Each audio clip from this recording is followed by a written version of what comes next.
Well, good evening, everybody. We did get a question for this week.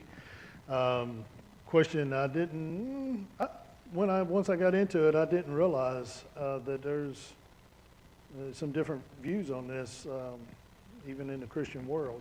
But the question this time was from 2 Samuel chapter 12, where David has been called out by Nathan for his sin with Bathsheba, and the question was, why was it that David had so many wives already, but God called him out on his adultery with Bathsheba, but maybe not so much with his other wives? And so I guess the underlying question current with that was, is God okay with polygamy? And so got to digging in this a little bit, and I was honestly a little shocked at how many commentaries stopped short of saying that polygamy is sin. At how many of the commentaries actually tried to dance around it and play games with it and say that it was, well, God allowed it because of this reason or that reason, and then when Jesus came on the scene, he gave back the ideal marriage, but that the idea in a lot of these commentaries seemed to be that God was okay with it during the Old Testament. I'm going to dispute that. I don't think that's accurate at all. So I'll just read 2 Samuel. I'm not going to read the whole passage where David sinned and everything, but I'll read this passage, 2 Samuel 12, 7 through 12.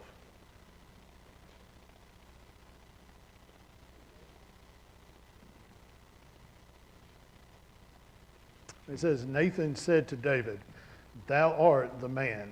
Thus saith the Lord God of Israel, I anointed thee king over Israel, and I delivered thee out of the hand of Saul. And I gave thee thy master's house and thy master's wives into thy bosom, and gave thee the house of Israel and of Judah.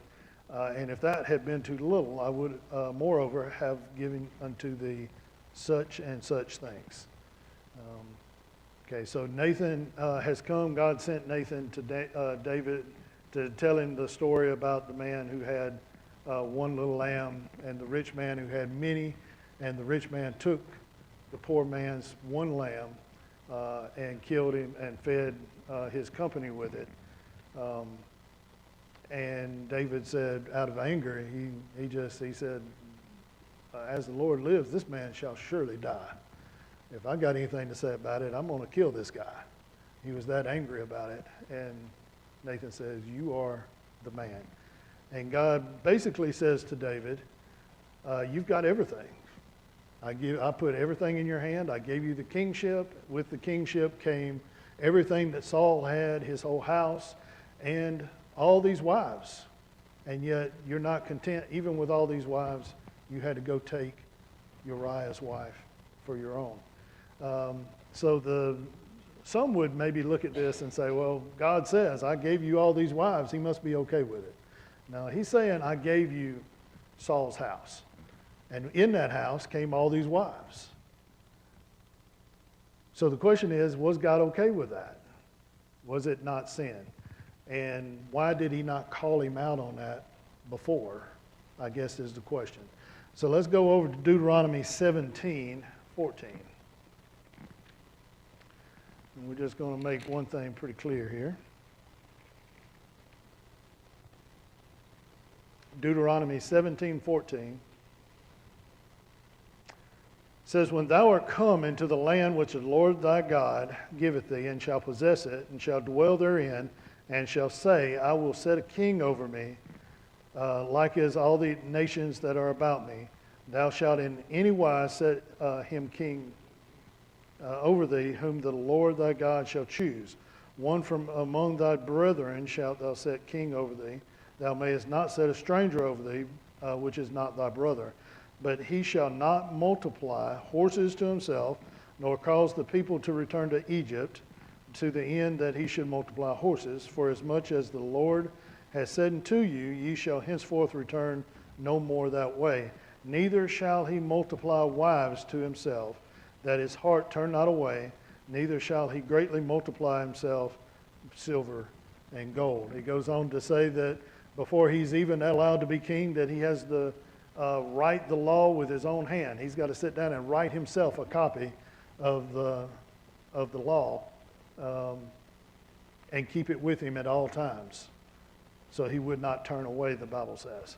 But the Bible clearly says, and God says, when you go into the land, this is way before, this is a prophecy, this is a miracle. God is saying even now, before they even get there, before Saul, before David, he said, you're going to get there and you're going to say you're going to want a king.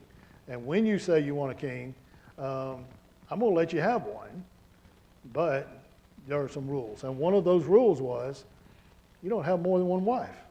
You will not multiply wives to yourself as a king. Not only that, but you don't become rich. You don't let the kingship make you rich, right? Multiplying horses and objects and money and wives to yourself. And the kings were commanded not to live that lifestyle, not to let it go to their heads. And obviously they did all of the above. They multiplied horses and silver and gold and wives to themselves. So would you say that was a sin? If God says do not do it, and they did it, it is definitely sin. So keep going a little bit more. We'll go to 1 Samuel 8 through 10. 1 Samuel 8, 10 through 22. And this is when they decided they want to have a king. Listen to what God tells the people through Samuel. And Samuel told all the words of the Lord unto the people that asked of him a king. And he said, this will be the manner of the king that shall reign over you. He will take your sons and appoint them for himself, for his chariots and to his horsemen, and some shall run before his chariots. And he will appoint him captains over thousands and captains over fifties, and will set them to ear his ground and to reap his harvest, and to make his instruments of war into instruments of chariots, his chariots. And he will take your daughters to be confectionaries and to be cooks and to be bakers.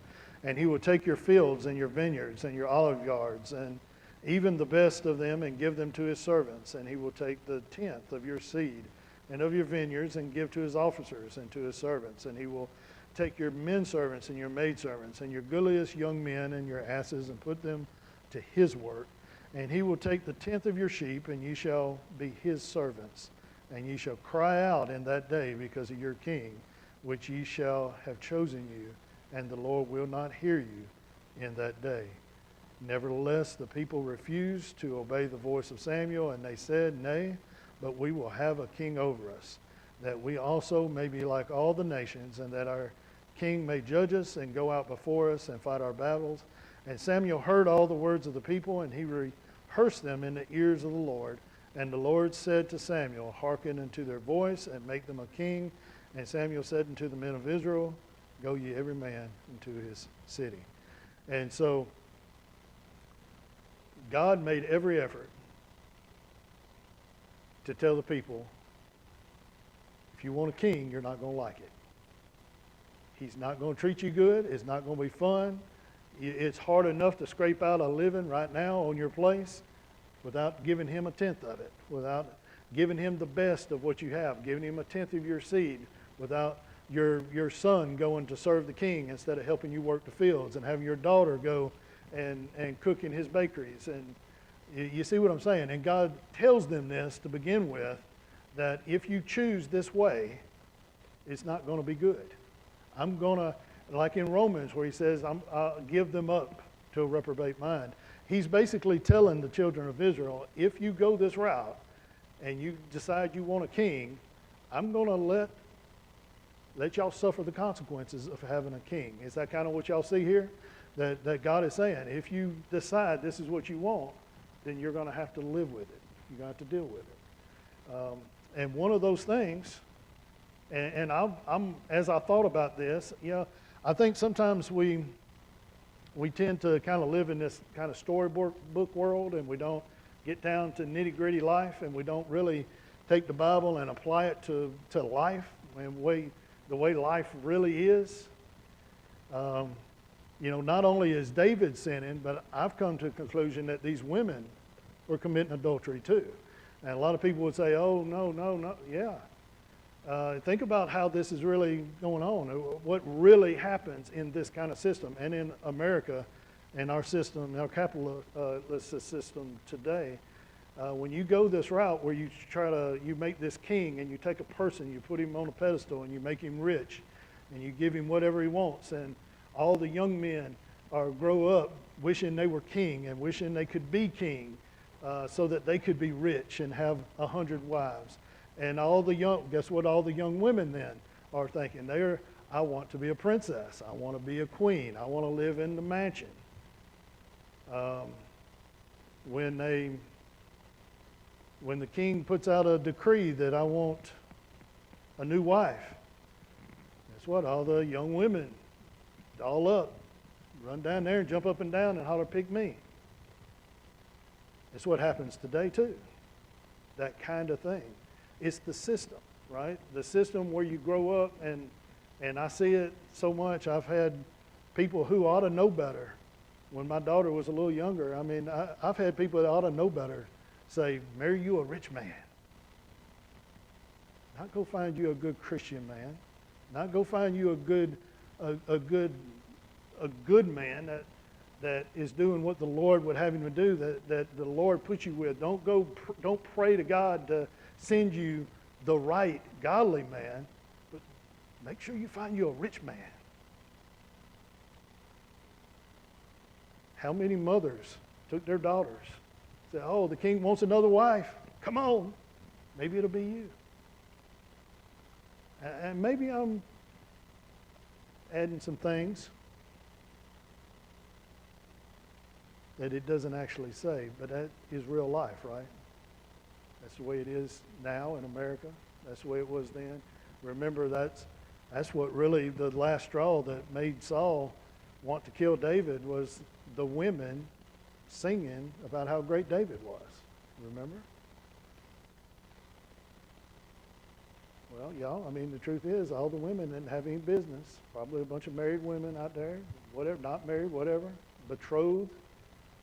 They didn't have any business standing around out there singing songs about David, right?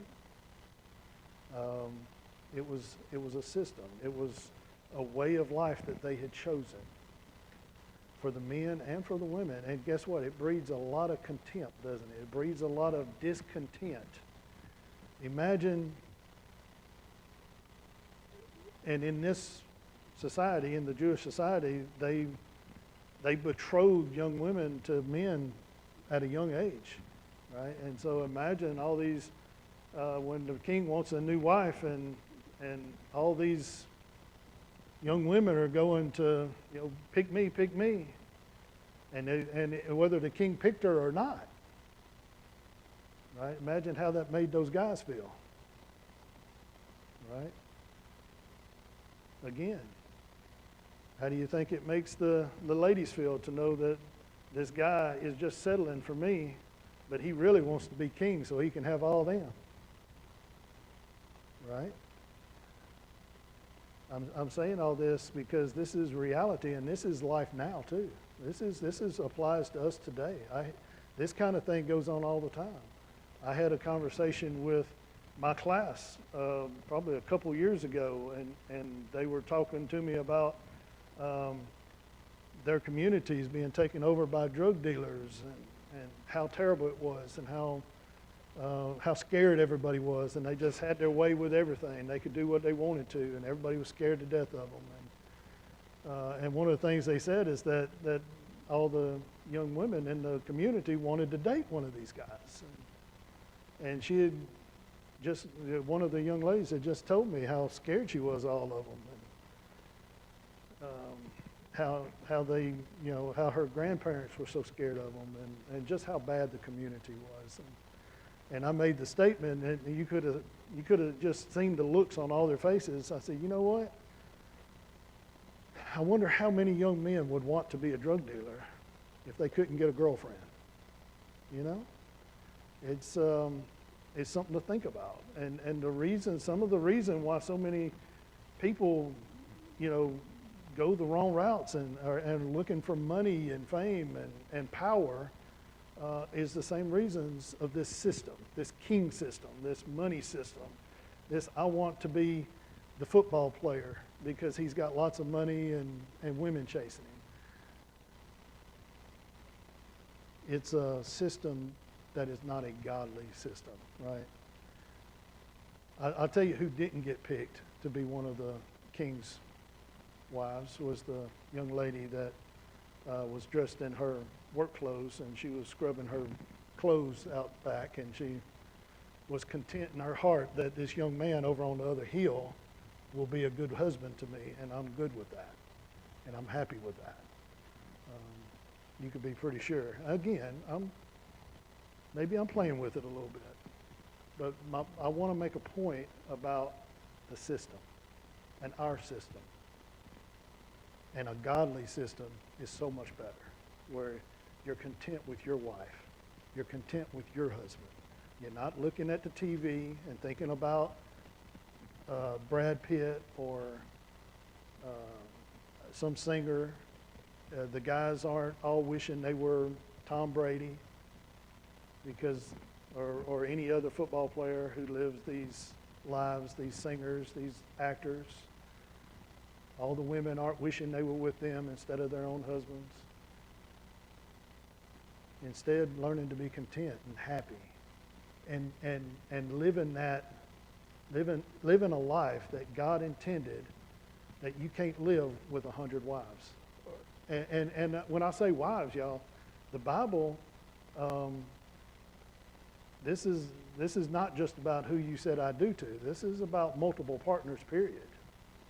This idea of these girls wanted to be queen, or, even if they're one of 100, and some of us would say, oh, that's crazy, but there are lots of folks today that want to be with the one that's been with a lot of partners, and they don't really care how many partners they've been with. What's the difference?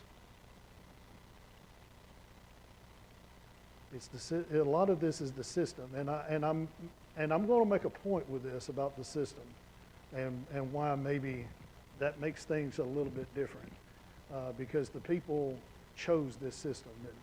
They chose this way of sin, this way of life, and for the most part, most of these young ladies were good with that, and they were all good with the sin. Now, it doesn't make it not sin, does it?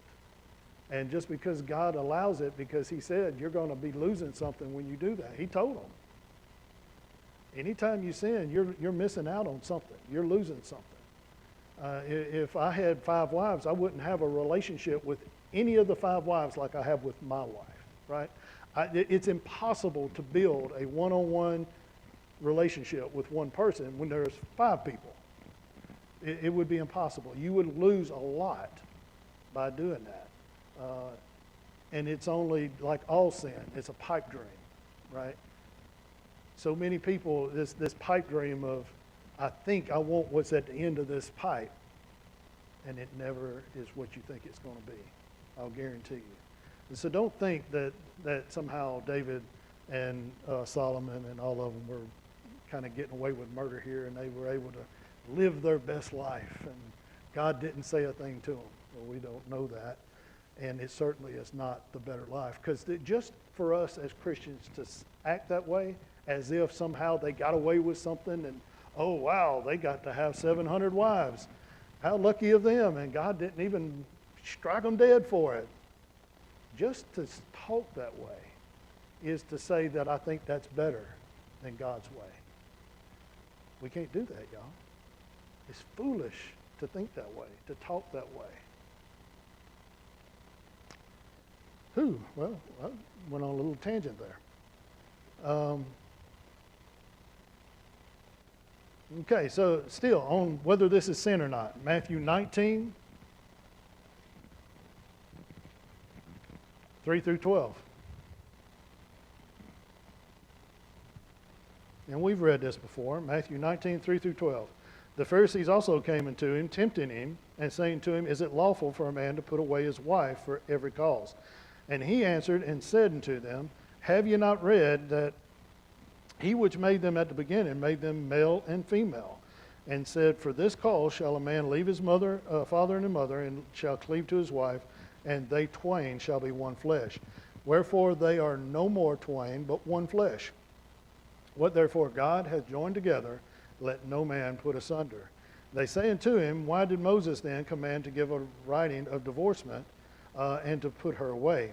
And he said unto them, Moses, because of the hardness of your hearts, suffered you to put away your wives.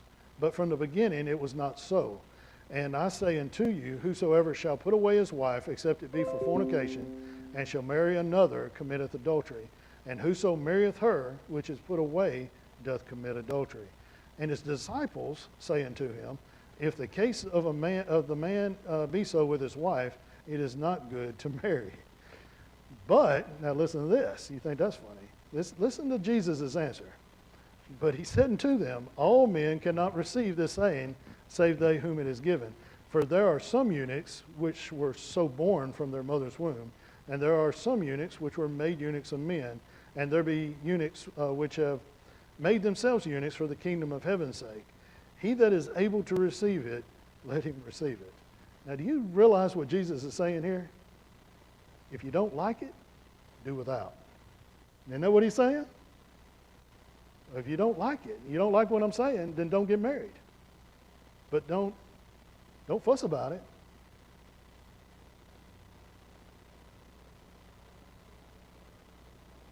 There's not another way, and that's what Jesus is saying. There's not a way that's right for you to have multiple partners unless the person leaves you for adultery. And that's the words of Jesus, outright and plain. Of course, everything is forgivable. God is a forgiving God. But the question is it sin?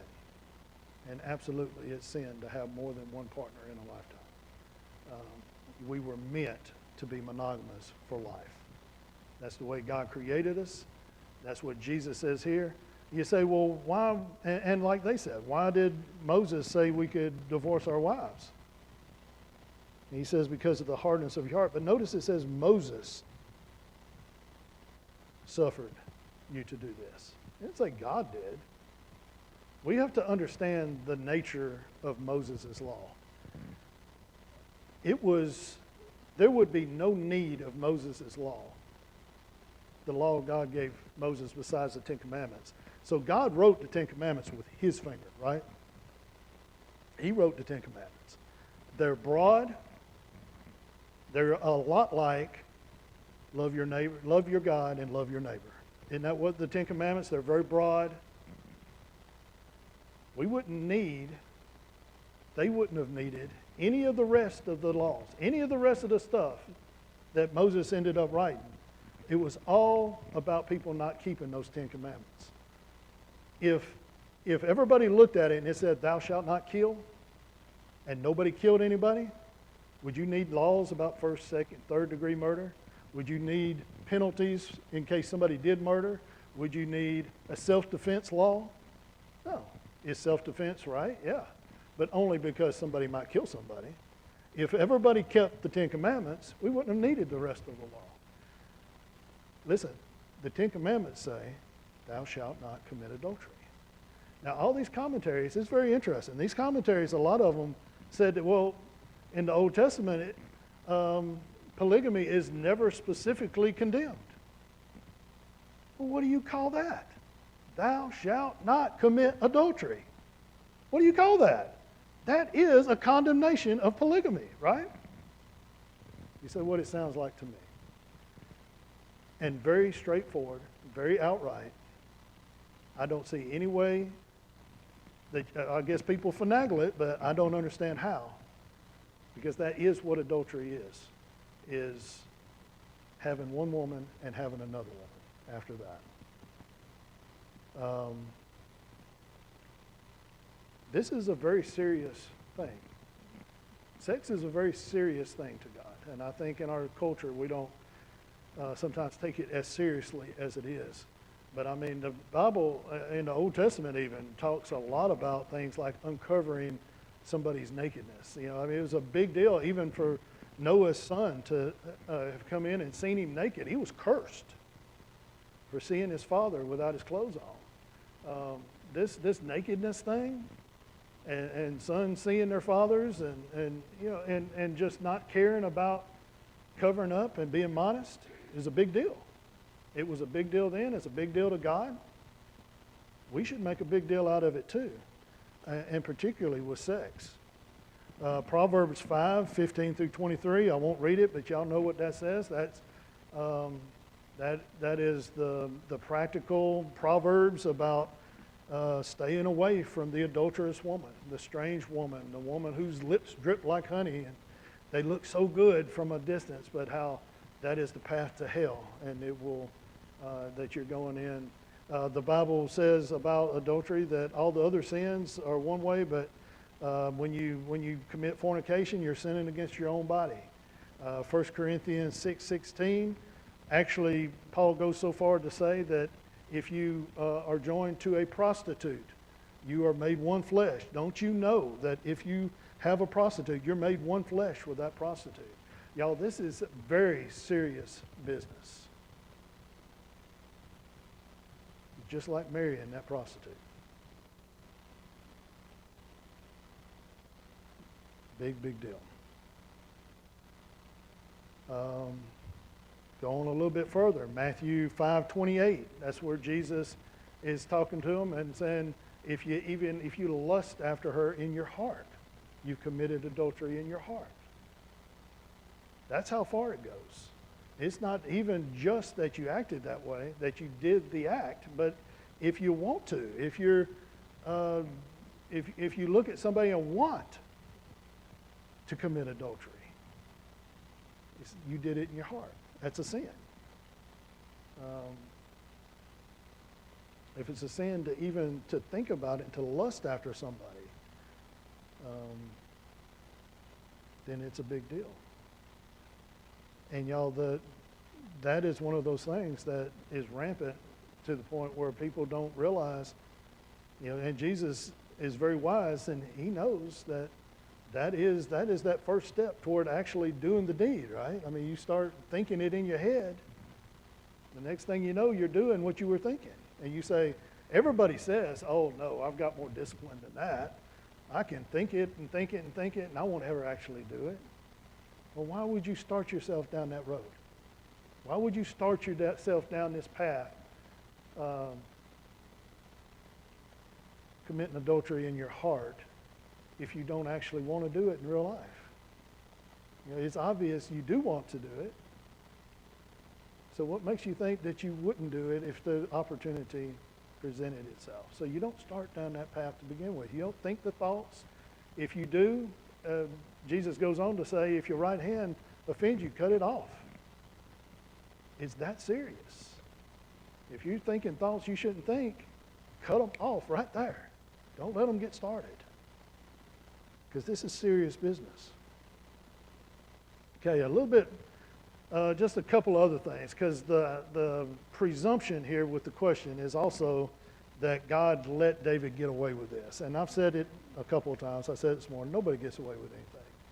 And I think, and we talked about last week about judging things that we don't know about people's hearts and minds. Y'all, I don't think we can presume that God wasn't convicting David of these sins privately in his own heart. We don't know what was going on between David and God through his life. And I don't think we can presume to know. So to say, well, God must think it's okay because he didn't call him out publicly until this point, let me ask you a question. At what point do you want God to call you out publicly for your sin? And how, and God does call people out publicly for their sin, but most often it's just like David. When it's gone so far that it feels like I've got to call him out, right? God is a merciful God. I mean, it isn't that he likes sin, he hates sin. But he's also very merciful and forgiving and loving.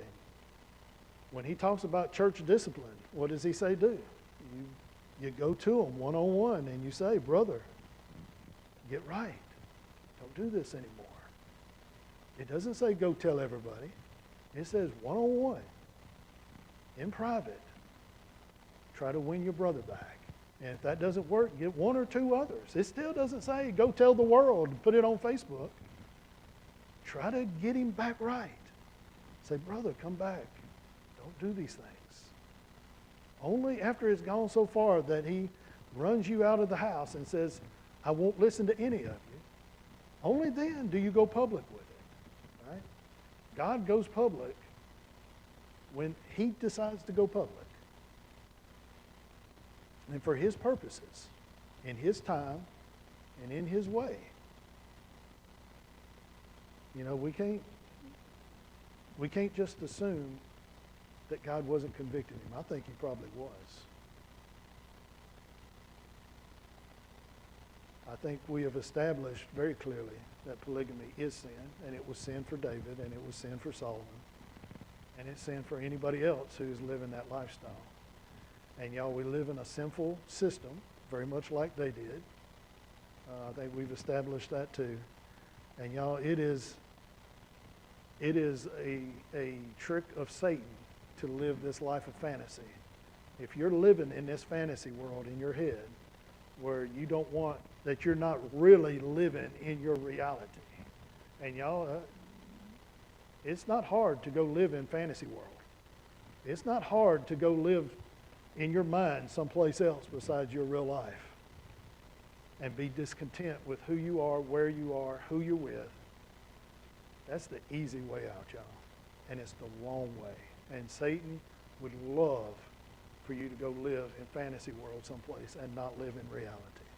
And not be content with your wife and your kids and your family and your home, your church, your community, your life, and the blessings that he gives. Satan would love that.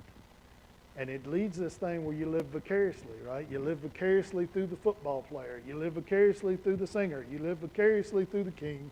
You live vicariously through your next door neighbor. You live vicariously through your children and ruin their lives and teach them to do the same. And teach them not to live in reality if they don't like reality.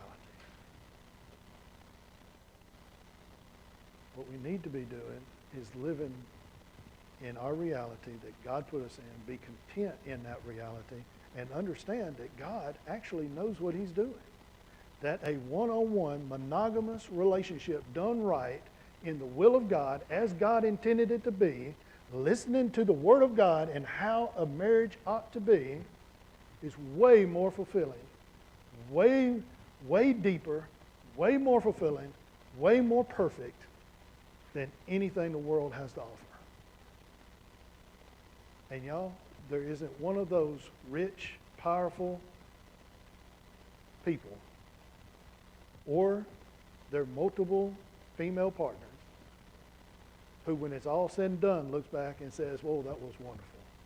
I sure am glad that I lived this crazy, terrible, miserable life and hurt people and was selfish and never developed any deep connections and never had a real relationship.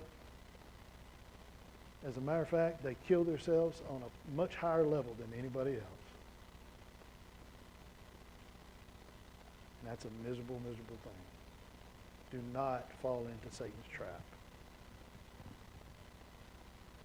I think I'm through. But it is a trap, y'all.